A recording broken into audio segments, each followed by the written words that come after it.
Welcome to this short video focusing on some of the key features of Advanced HE's Leading Departments programme. My name is Doug Parkin and I'm the Programme Director for Leading Departments jointly with my guest today, Paul Hessey. Now, in addition to facilitating leadership development, Paul is also an actor.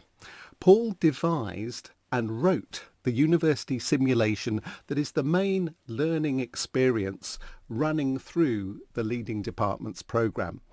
Participants on the programme get to experience and explore a series of crucial conversations that really encapsulate the challenge of departmental leadership. Paul also leads the small group of actors that work very closely with us on the course itself. So, welcome, Paul. Thank you, Doug. Thank you for your time. Thank you for giving us some time today to talk about leading departments. So to begin with, head of department, service or centre is probably the most recognisable leadership role in higher education. What would you highlight as the key challenge for leaders at this level?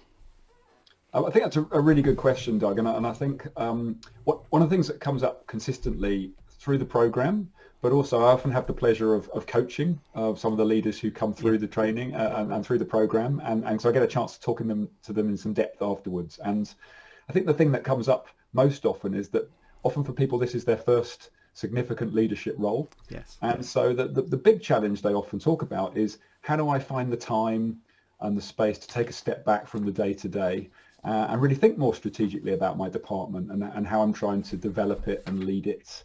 How do I find the time to build those relationships that I need to build outside the department and across the university?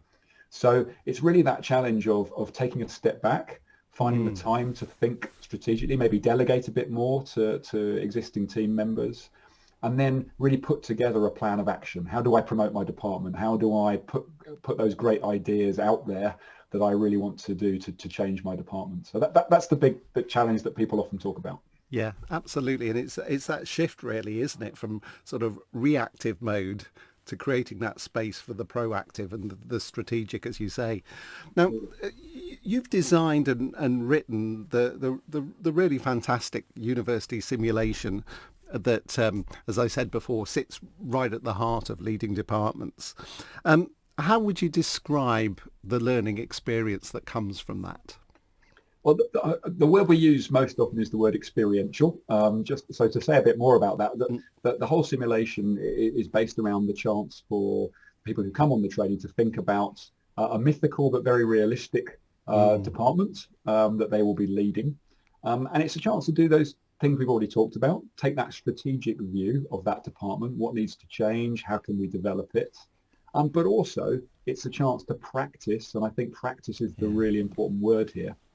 Practice those conversations that we need to have with different stakeholders to make that strategy a reality. So as we know, every strategy ultimately comes down to the quality of the individual interactions we have with different stakeholders along the way. So it's a great chance to practice that. And then I think the thing that really brings the value is the feedback that they get as a result of their practice. So everyone involved from the Advanced HE point of view is an experienced coach and facilitator, can often offer some really good feedback to people.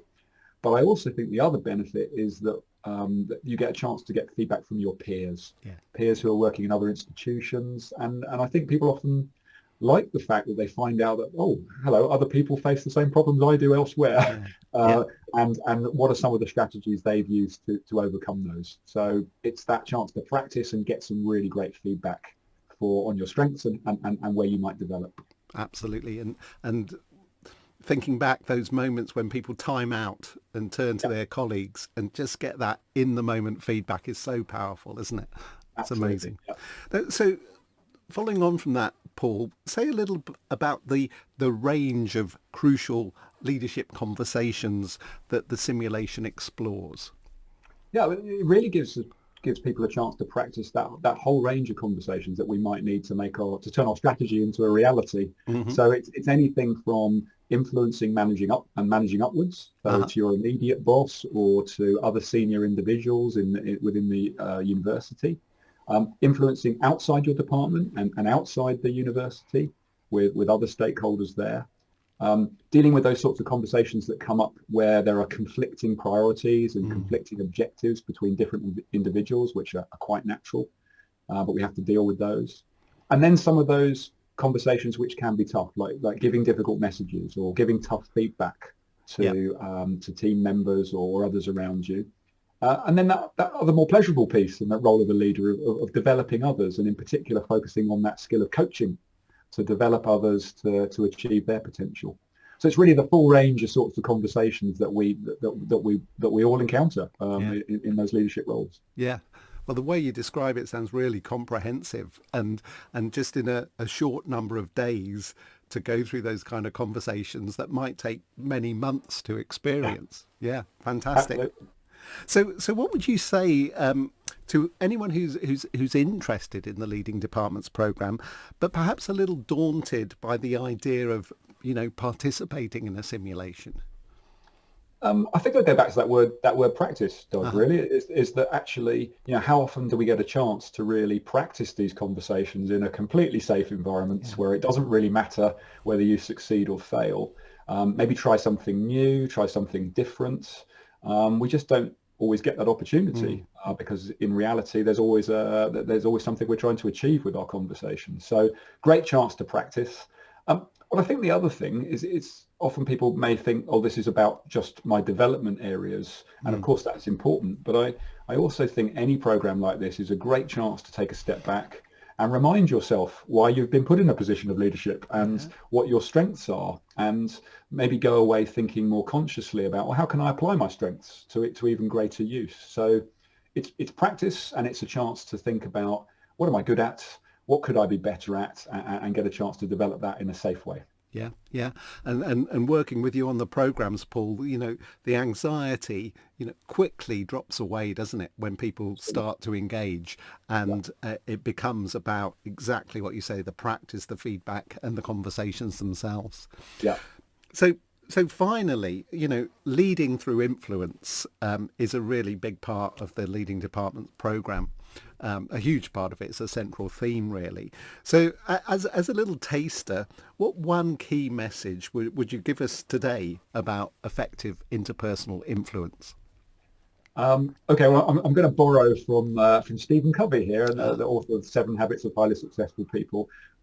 I think what great influencers do as a principle is they have that principle, that habit of seek first to understand and then to be understood.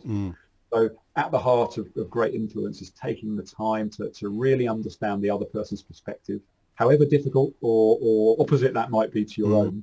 And by doing that, you have a chance to really shape your idea or your request in terms and in language that's really going to resonate with them. So really taking that time to understand is important. And so I think the word curiosity springs to mind as a really important principle for great influencers. And I think the time when people most find it difficult to be curious is when we most need it. So when we're under pressure, when our own agenda is really strong, when the person disagrees with us, that's sometimes when that curiosity can disappear. But that's when we really need to stay curious so that we can keep understanding the other perspective and keep tailoring and remaining relevant to the other person. Yeah. Yeah, and that's a wonderful set of words from Covey there, isn't there? And it involves both observing and listening, that tuning in. Well, listen, thank you very much indeed, Paul. That's given a wonderful flavour of the key features of the Leading Department programme. Thank you very much indeed. Now, for further details regarding Leading Departments, or to make an inquiry or to make a booking, just follow the link that's alongside this video. So from both myself and Paul today, thank you very much indeed. Thank you.